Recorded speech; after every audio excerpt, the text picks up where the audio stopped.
Et voilà, c'est un peu votre CV. Et la deuxième rubrique, réalisation. Qu'est-ce que vous avez pu réaliser, votre nom et ce que vous avez fait comme réalisation. Et la dernière question d'actualité, c'est parti. La première rubrique. Norbert Yamba Yamba. Né à Kin, né à Norbert Yamba Yamba. Sangani. C'est un monsieur qui est né du mariage entre Choukou et Kaka. C'est vrai que je suis né à l'Équateur. Une certaine année, en fait, nous sommes les enfants de 1960. Très bien. Vous n'avez pas honte de dire précisément votre...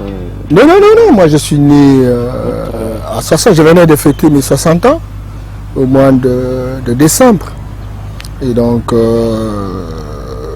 je suis comme tout le monde, je me suis battu, etc. J'ai terminé mes études secondaires en Bandaka. Et là, j'ai obtenu mon diplôme d'État dans une section commerciale. Et puis finalement, à Kinshasa, d'abord les études, on en a commencé à Saint-Joseph ici, parce que mon père travaillait à l'ONATRA. Et puis bon voilà, donc je suis arrivé à l'université à 80, et puis finalement on a fermé l'université. Et puis bon, je suis allé à l'Est, et c'est à l'Est finalement que j'obtiendrai mon diplôme de licence en planification rurale. Et j'ai travaillé comme assistant, et de là, je me suis engagé dans mon combat pour la démocratie au sein de l'UDPS à l'époque. C'était dans les années 83 avec mon ami Floribert Tchibéa, Paul Sambou, André Moula, etc. Et c'est là qu'il m'a permis d'aller en Europe. Et en Europe, j'étais à Anvers où j'ai fait les Sciences Po. J'ai fini les Sciences Po, j'ai fait deux maîtrises concomitamment. La gestion et évaluation des projets macroéconomiques. Et puis bon, j'ai fait également la gouvernance et le développement. Je suis revenu à Kinshasa, c'est comme ça que j'ai fait la gestion intégrée des forêts tropicales, comme vous, l'environnement, etc. Et je n'ai pas arrêté là, je suis encore reparti à France, où j'ai été faire la décentralisation politique à La Rochelle. Je quitte La Rochelle, je suis revenu à Paris, où j'ai fait la coopération décentralisée et financement des pays africains. Je ne suis pas arrêté là, j'ai fait les États-Unis,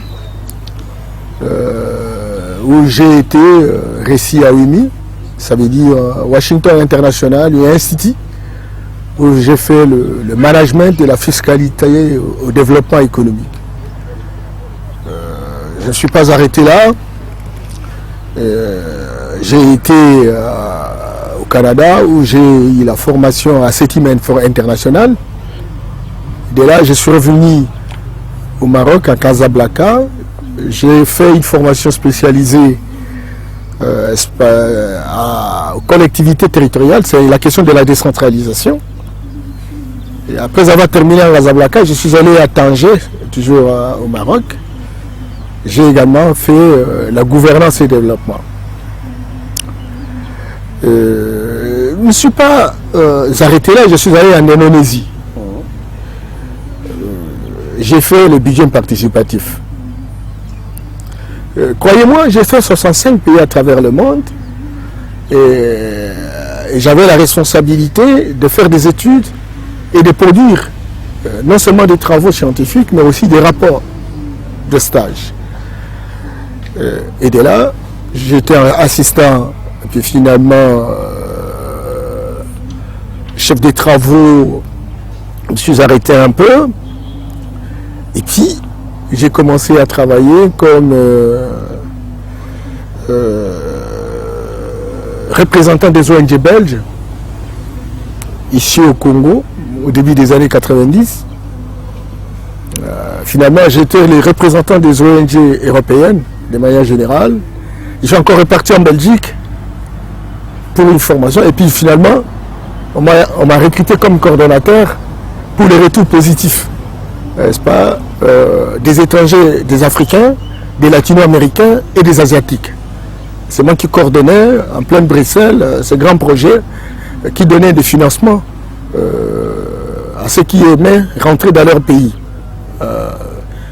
Et puis finalement, je quitte Bruxelles, je reviens, on va me désigner comme directeur général d'un grand projet de la coopération belge, financé par la direction générale de la coopération belge, où j'ai travaillé avec les journalistes que vous êtes, j'ai travaillé avec les ONG, j'ai travaillé avec les différentes associations et les hommes politiques, dans les cadres de faire passer les messages, etc. Et puis finalement, j'ai été recruté comme coordonnateur sous-régional au niveau de l'Afrique centrale, de la gestion de l'environnement en Afrique centrale. Parce que je vous ai dit que j'ai fait aussi une formation qui porte sur l'environnement. Et là, il fallait travailler avec le Centrafrique, Guinée équatoriale, Gabon, Congo-Brazza, Congo-Kinshasa, Cameroun, etc.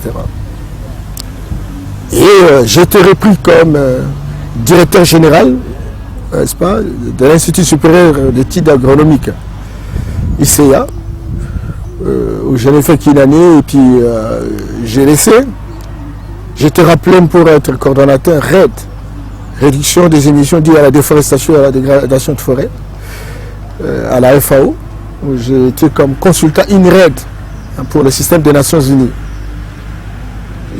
Et puis après, finalement... Sur la curiosité, mais comment faire pour réduire un peu la déforestation?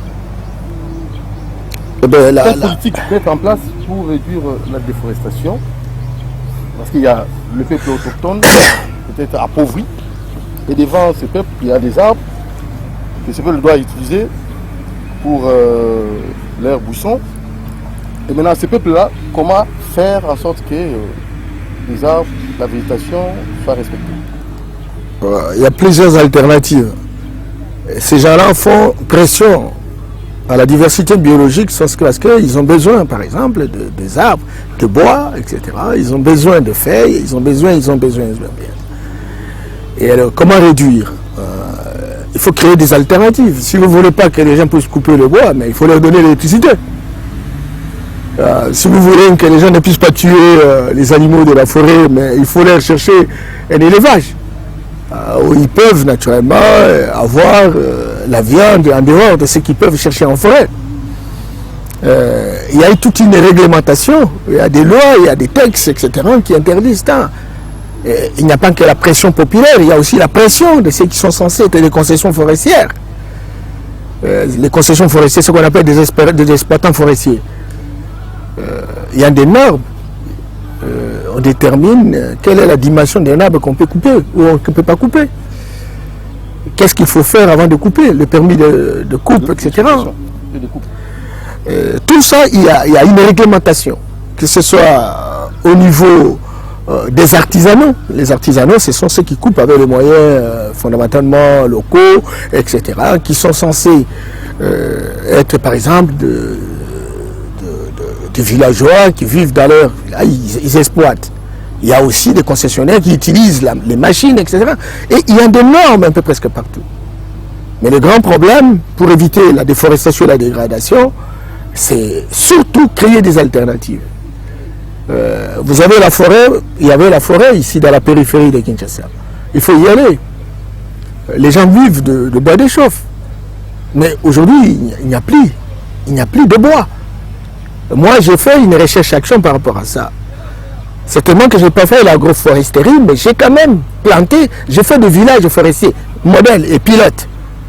C'est-à-dire, j'ai pris des essences forestières à croissance rapide, comme les sénalécocéphalas, les acacias, etc. Et j'ai fait une pépinière de 48 000 plantiles, etc., que j'ai diffusé auprès des gens. À quoi ça sera plus dans une année, vous avez un arbre. Et après, vous coupez la branche, mais vous ne pouvez pas aller couper la forêt. Parce que vous avez la possibilité.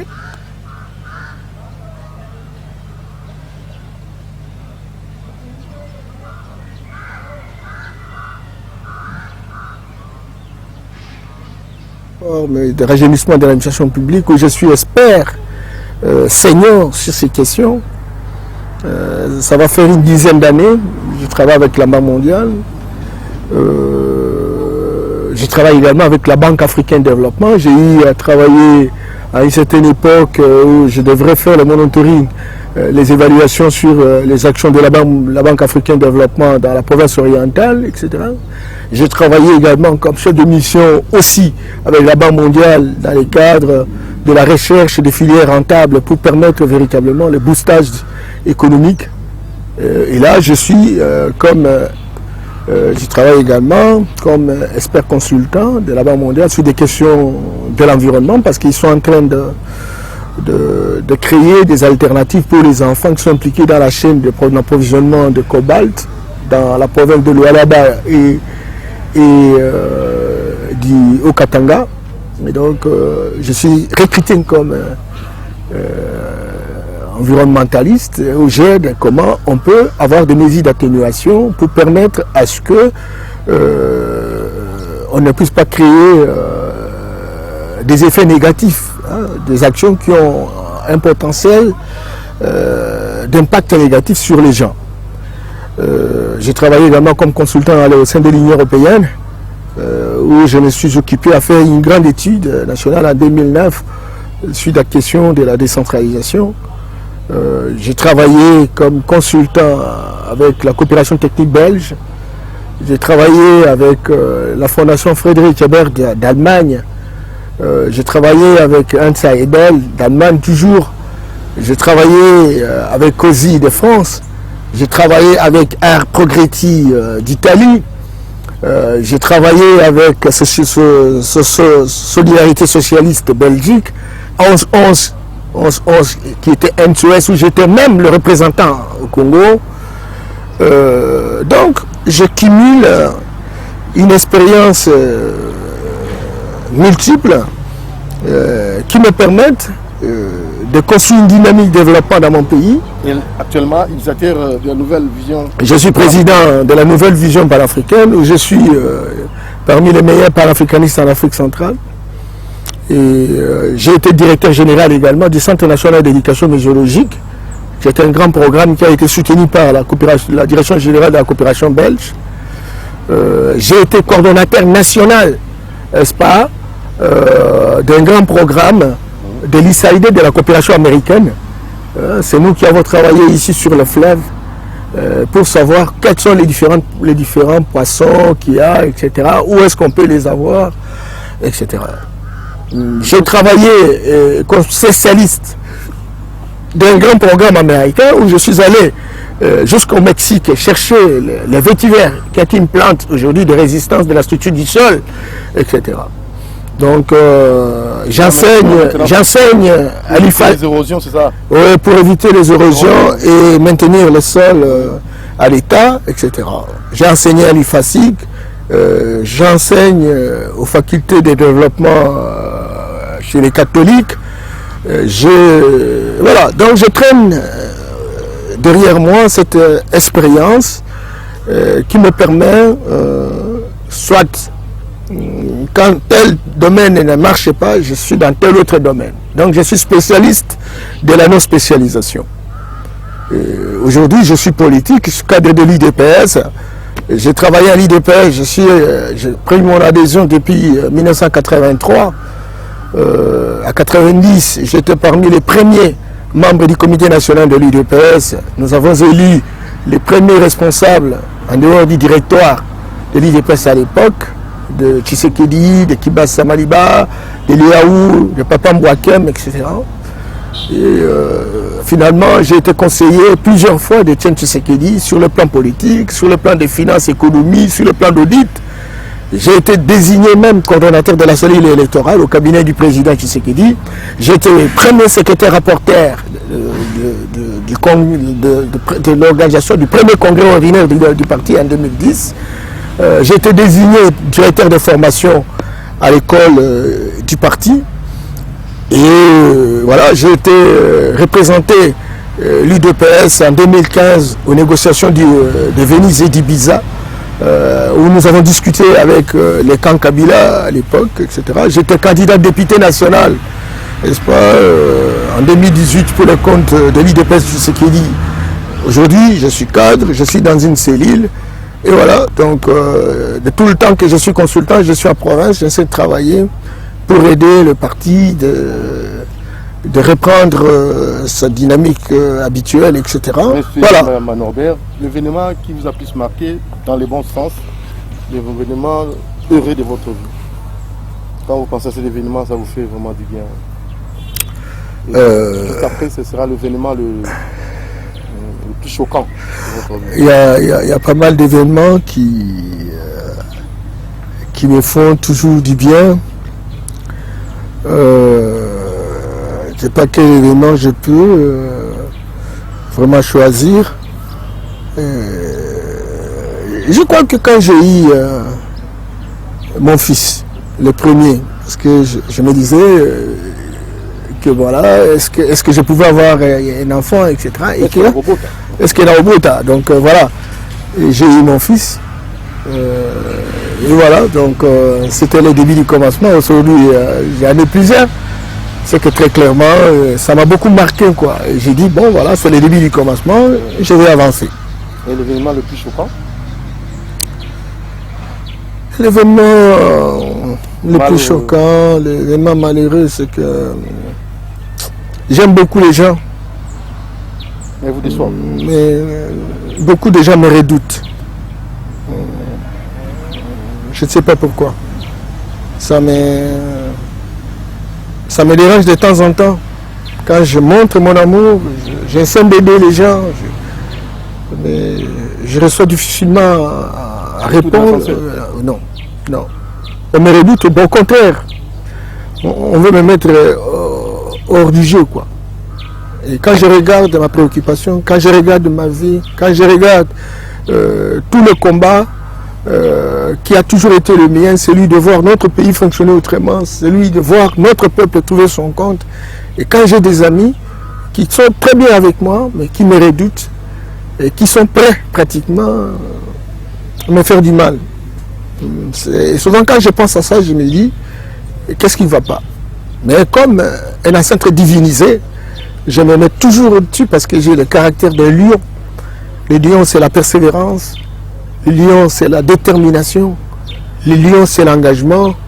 Le lion ne recule pas. Il n'est pas plus gros que tout le monde, que tous les animaux de la forêt. Mais son caractère,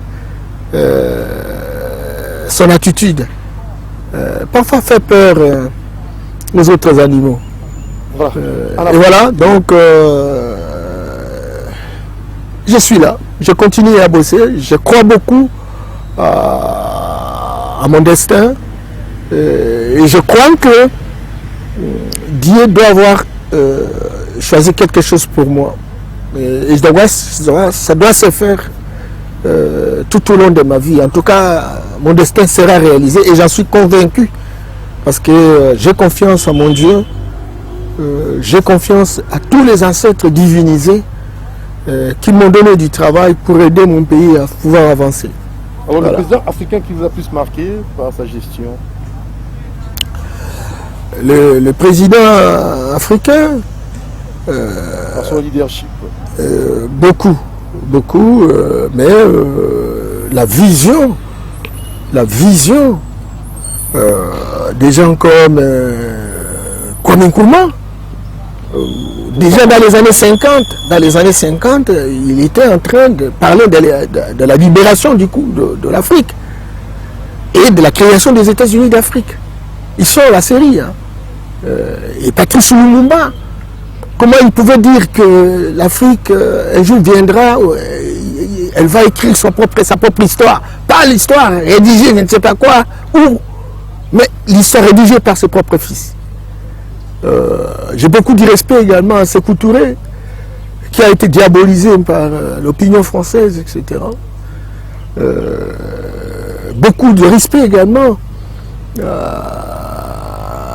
à Nyerere, les Tanzaniens, la nouvelle génération, c'est Thomas Sankara, colonel Kadhafi, et au Congo, c'est Etienne qui m'a beaucoup inspiré. Etienne Tshisekedi, à cause de sa consistance, de sa constance et de sa résistance. La trilogie tshisekédiste, je réponds, consistance, constance et résistance. Pourquoi? Et moi, pourquoi résistance? Consistance, ça dit tout ce qu'il fait a un contenu, a la substance.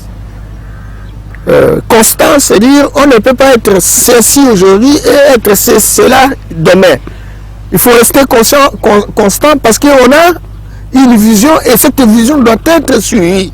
Tant que vous n'aurez pas de résultat par rapport à la vision, il faut continuer à vous battre. Certainement qu'il faut réajuster pas, les choses, les techniques, les stratégies, etc. Et la résistance, devant le mal, il faut résister. Et c'est ce qui nous a caractérisés. Vous savez, mon épouse me disait, en force d'avoir suivi ce que Etienne vous a dit, vous êtes resté pudique. Moi je dis pourquoi? Il dit non, vous êtes trop pudique parce que vous ne voulez pas être imposteur. Or, dans une société en détresse comme la nôtre, il faut être imposteur. C'est-à-dire, vous avez un caractère et puis vous cachez ce caractère-là, mais vous montrez un autre caractère. La plupart des hommes politiques de notre pays sont des gens, des imposteurs. Il est volé foncièrement, mais il donne l'impression d'être honnête. Et nous avons subi cette formation tshisekéliste où on est un peu trop pudique. On a le tribunal de sa conscience. Et on a tendance à s'interpeller soi-même pour dire est-ce que ce que je fais c'est bon, est-ce que c'est pas bon. Beaucoup d'amis qui étaient avec nous sont devenus riches, richement de manière insolente. Mais nous on est restés en croyant que le pays doit fonctionner autrement. On est resté sur ce chemin. Et on est en train de réaliser qu'il n'y a que des imposteurs, pour la plupart bien entendu, qui réussissent. Et on est resté comme... Mon fils m'appelle toujours, tu es un rêveur, tu fais de la rêverie romantique. J'ai dit, pourquoi la rêverie? Il dit, non, tu crois à une société qui ne viendra pas. Non, je crois que notre société fonctionnera autrement. Et Dieu ne me laisse pas. Dieu ne me laisse pas, je suis en train de travailler. Et ton fils s'appelle comment?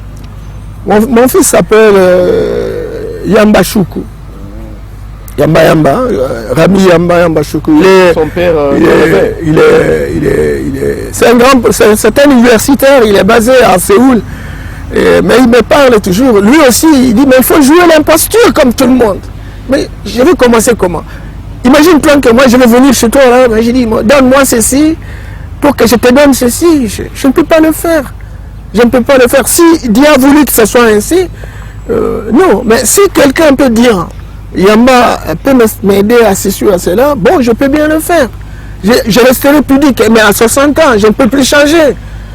Nous avons besoin de servir notre pays. Le jour où on comprendra que, bon, on peut utiliser Yamba dans tel ou tel endroit, j'irai volontiers.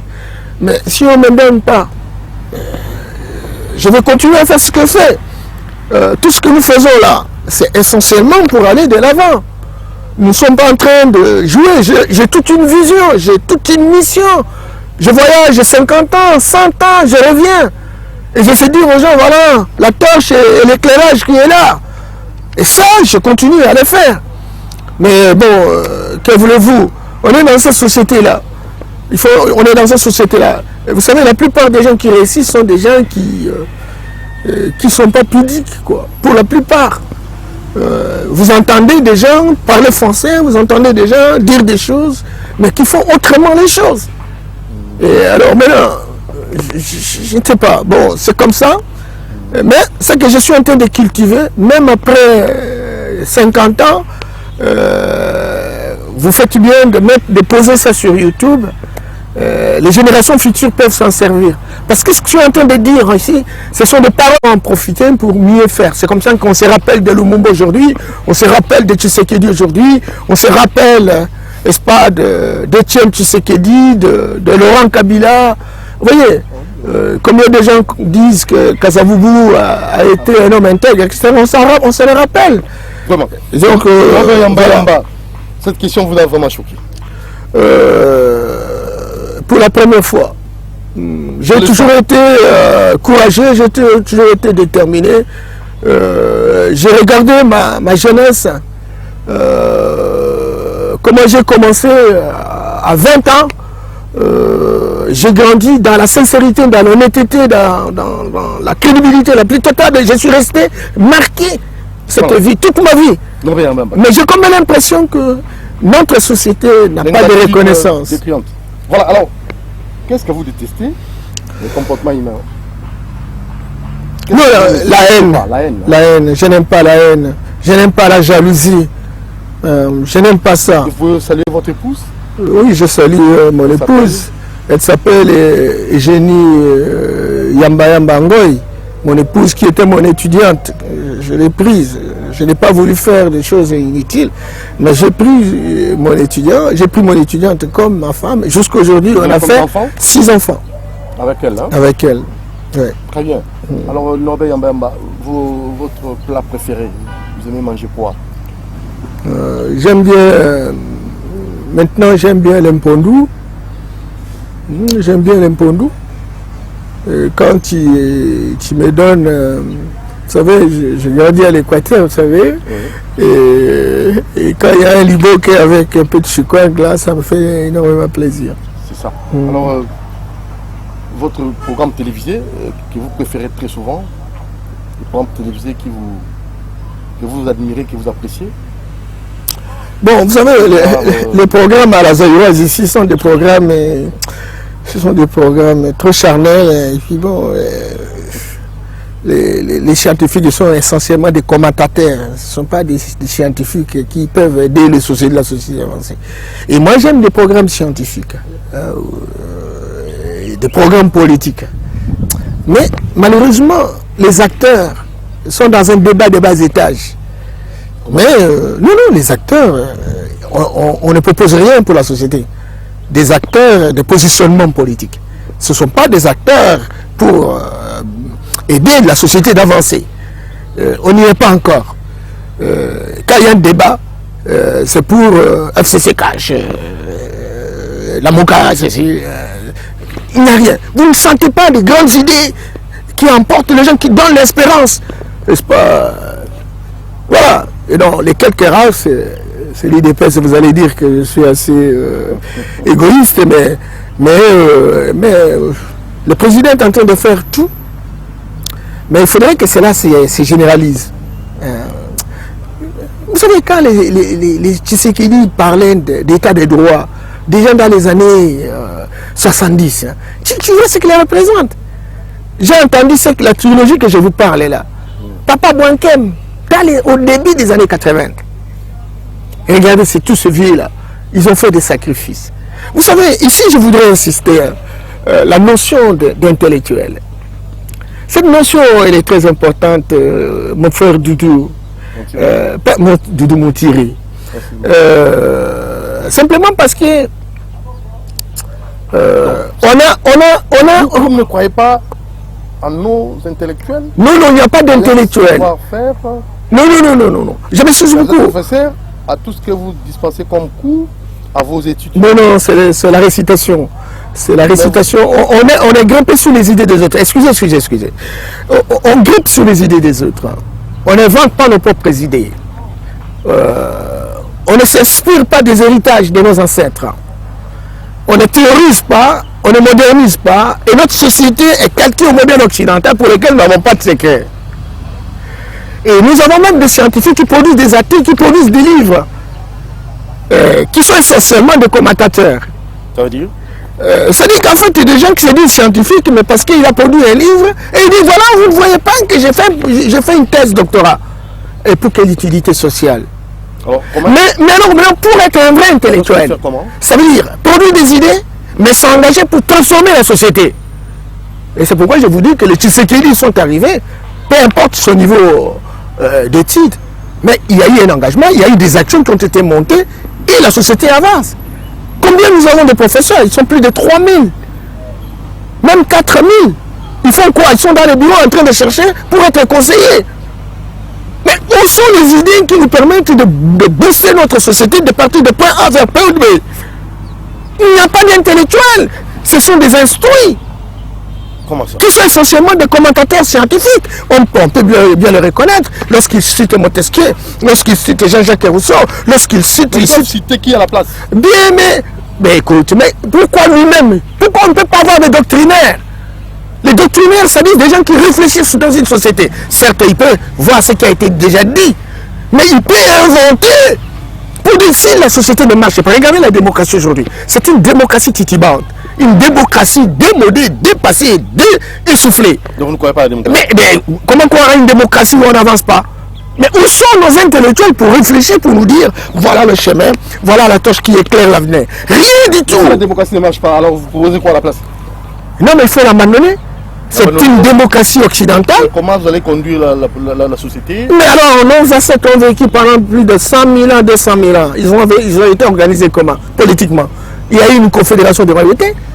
Observe un peu les empires, observe un peu les royaumes. On est resté dans ce type d'organisation. L'organisation que nous utilisons, la République, c'est une donne importée. Ça, c'est fondamentalement occidental. Mais la Chine ne fait pas la République à la manière occidentale. L'Inde, ce n'est pas la même chose que l'Occident. Chaque société doit s'organiser. Et nous avons besoin des intellectuels qui deviennent véritablement des laboratoires. Professeur, vous dispensez le cours de développement. Alors, qu'est-ce que vous faites? Parce qu'il faut déjà commencer cette démarche pour orienter vos étudiants. Vous faites comment? Mais c'est justement... Vous voulez orienter comment? Vous voulez donner... Vous savez, la plupart des politiques, ils sont à la télé. Pour la plupart des cas, ils savent où ils vont, on leur donne l'argent, ils passent à la télé. Tout le temps, ça fait 30 ans, je suis à la télé. Je supporte moi-même. Parce que j'ai envie d'apporter quelque chose à mon peuple. Ce que j'ai dit là, je ne dis pas que je suis le seul. Il y a beaucoup d'autres personnes qui sont mieux que moi, plus que moi. Mais je dis, mais en fait, si on n'aborde pas ces questions de cette manière-là, on n'ira nulle part. Mais nulle part, nous avons un programme national. C'est un programme colonial. Il faut revisiter ces programmes. Il faut revisiter ces programmes parce que c'est un programme colonial et c'est un programme qui fabrique des modèles aliénés. Non, j'ai dit des aliénés modèles. Vous savez, nous avons pas des aliénés principaux, mais des aliénés modèles. Tu vois, là, quand tu fais... Bien entendu. C'est des perroquets. Est-ce que tu as vu vraiment quelqu'un qui a pondu des idées, qui a bousculé l'Afrique aujourd'hui? Nous avons eu des hommes comme Cheikh Anta Diop au Sénégal, qui a pondu des idées, mais un intellectuel, rodé, très professionnel. Vous avez des gens comme Samir Amin en Égypte. Vous avez des gens comme Théophile Obenga, certainement, qui est entré en politique, ça c'est évident, mais qui a des grandes idées. Encore que la nouvelle génération puisse prendre les choses, puisse prendre ces idées-là et les faire booster. Oui, vous avez quelqu'un comme Thomas Sankara, Isidore. Il a quelle formation? Il a quel niveau? Mais c'est un grand intellectuel. Pourquoi? Parce qu'au travers de ses idées, il a boosté son pays. Comment quelqu'un qui fabrique le rail avec des matériels locaux? Mais qui est ce professeur-là qui peut nous dire que sur ce fleuve-là, voilà comment nous pouvons, au regard d'une formule générée... Qu'avez-vous fait? Non, mais moi, je suis en train de relever. Vous, en tant que professeur, là, je reviens à vous. Oui, non, mais je dis... Qu'avez-vous donné comme théorie, proposé comme théorie pour booster l'Afrique, pour orienter la jeunesse autrement? On est en train de faire la réflexion. Ne serait-ce que cette réflexion, mon frère. Cette réflexion de croire que la plupart de ceux qui sont censés aujourd'hui devenir professeurs, ou non, des intellectuels, sont des abrutis fondationnels. Comment ça? Donc, ils n'ont pas de fondation, ils n'ont pas de racines. Un arbre sans racines, il tombe.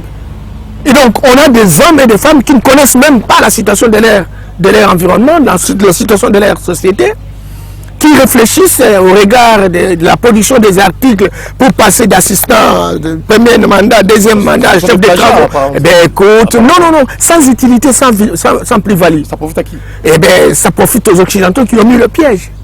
Parce que le système éducatif aujourd'hui... On a piégé apparemment. Bien entendu. Vous croyez quoi? Le système ici, ça fabrique des chômeurs de luxe, non? C'est ça, non? Donc on est des commentateurs, on ne fait que grimper sous les idées des autres. On n'invente rien. Qui peut nous donner une formule pour avoir le poisson ici? On utilise seulement les hameçons que les Occidentaux nous ont amenés. Mais nous pouvons imaginer des modèles d'hameçons. Pour avoir le poisson ici, on va nous donner le marché. Ça, on ne le fait pas. Tout le monde est là, moi j'ai tel grade, moi j'ai tel grade, j'ai tel grade. Et alors, à quoi sert une immensité d'intelligence qui ne sert pas à la société d'avancer? Voilà, réalisation, qu'avez-vous fait, qu'avez-vous réalisé, Norbert Yamba Yamba? Non, Norbert Yamba Yamba, c'est un bâtisseur. Hein? Moi, j'ai un système d'organisation. Certainement que je suis en train de réfléchir. Je suis en train de pondre un livre qui donne l'orientation pour l'Afrique et les afro-descendants aujourd'hui. Ça s'appelle La puissance de l'impuissance restaurée. L'Afrique en marche. Je donne un schéma opératoire de l'impuissance restaurée. L'Afrique en marche. L'Afrique en marche. C'est-à-dire la puissance, l'Afrique qui était hier une puissance, est devenue impuissant. Mais nous sommes en train de la restaurer. Nous sommes en train de la rétablir. Voilà la marche de l'Afrique maintenant. Ce n'est plus l'Afrique affaiblie. C'est une Afrique qui véritablement doit reprendre sa force. Une Afrique debout. C'est ça. Et nous entendons nous battre mordicus pour donner ce schéma-là. Et je viens de terminer la construction d'une grande université populaire où on va commencer à entraîner la jeunesse pour affirmer notre leadership, pour que nous puissions nous approprier de notre continent, pour que nous allions dans la démarche de pouvoir produire un État fédéral d'Afrique, pour que nous puissions avoir des attitudes et des valeurs intrinsèques qui nous permettent véritablement d'aimer nos ancêtres. On nous a poussé à ne plus aimer même notre peau. Tout le monde veut utiliser, n'est-ce pas, les hydroquinones. Tout le monde ne veut pas vraiment de la couleur noire, tu vois. Tout le monde ne veut pas de nos langues. Quand vous parlez votre dialecte en route, on vous prend pour un idiot, un imbécile, etc.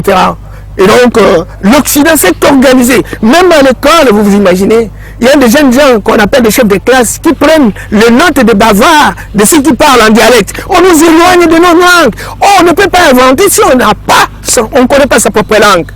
On ne peut pas inventer et nous sommes bloqués. Et vous me posez, qu'est-ce que vous faites? Non, mais je suis en train de dire à mon peuple qu'aujourd'hui le moment est arrivé pour que nous puissions. Pourquoi toi, Doudou Motiri, tu connais parler le Kikongo, tu as des enfants, tu leur fais parler en français. Et tu trouves, tu es auréolé d'un prestige parce que tes enfants parlent en français. Et même en anglais. Même en anglais, même en espagnol.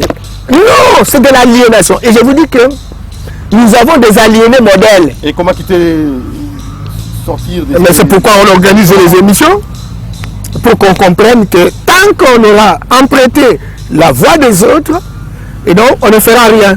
Mais vous en faites pas, on peut même cotiser l'argent ici. On aura combien? Même 20 milliards, mais ça ne peut rien faire.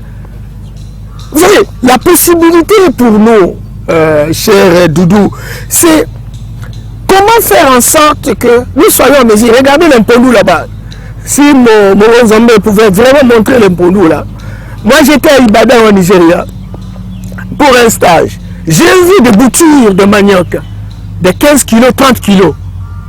J'ai ramené ces boutures-là, on a fait ça à Bikoro, chez les protestants là, tu vois. J'étais à Boutaré au Rwanda. J'ai vu des boutures, c'est pas de 50 kilos.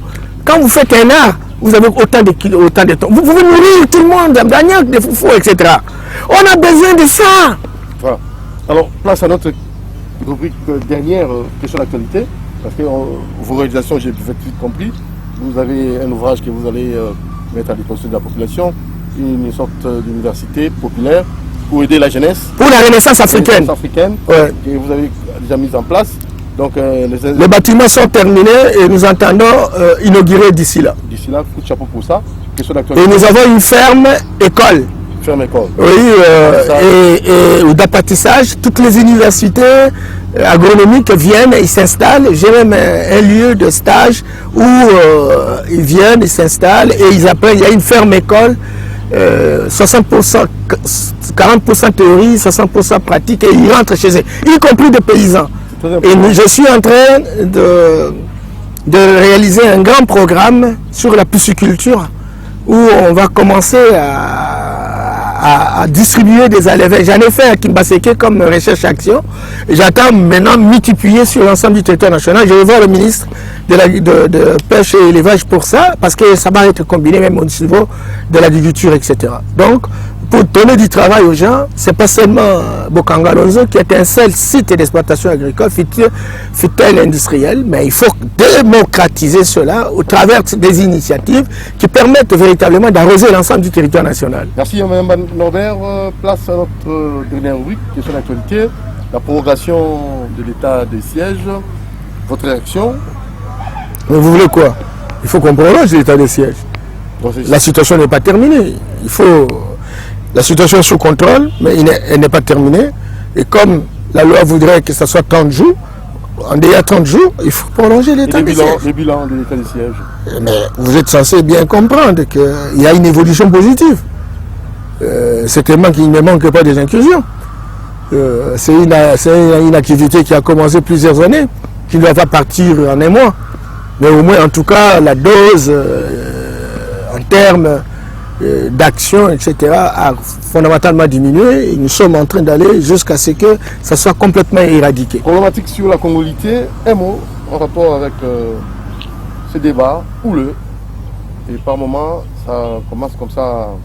La congolité, moi je n'aime pas ces débats terre à terre. Je n'aime pas vraiment pas parler des débats terre à terre. C'est congolité ou pas, etc. On a besoin d'un Mpondou, on a besoin de ceci, on a besoin. Alors on va passer tout le temps comme ça, tout le monde veut devenir spécialiste de la congolité, etc. Moi, je ne m'intéresse pas vraiment de ces débats de bas étage. Mais je considère que, indépendamment de ce qui se dit, Tchani a été candidat président de la République, Tchani a une offre politique, Tchani a un projet de société. En tant que citoyen de la République, il peut affirmer sa citoyenneté en faisant des propositions. De la même manière que Doudou Moutiri peut le faire, Kabongo peut bien le faire, Boron Nzamé aussi, etc. Pourquoi pas Yamba Yamba? Nous sommes tous copropriétaires de la République, chacun peut faire véritablement des propositions. Est-ce que c'est pour te dire que quand Yamba fait une proposition, que cela entre en vigueur? Moi j'ai dit non. Ah non, il y a une instance qui est destinée à pouvoir étudier même des propositions pour arriver véritablement à prendre des décisions qui portent sur l'adoption des lois.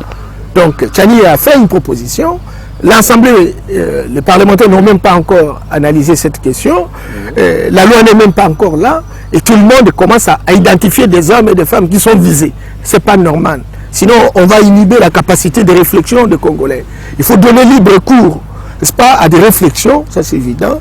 Et maintenant, les gens vont savoir réfléchir sur l'opportunité, sur la question. Mais n'arrêtons pas les velléités de la réflexion.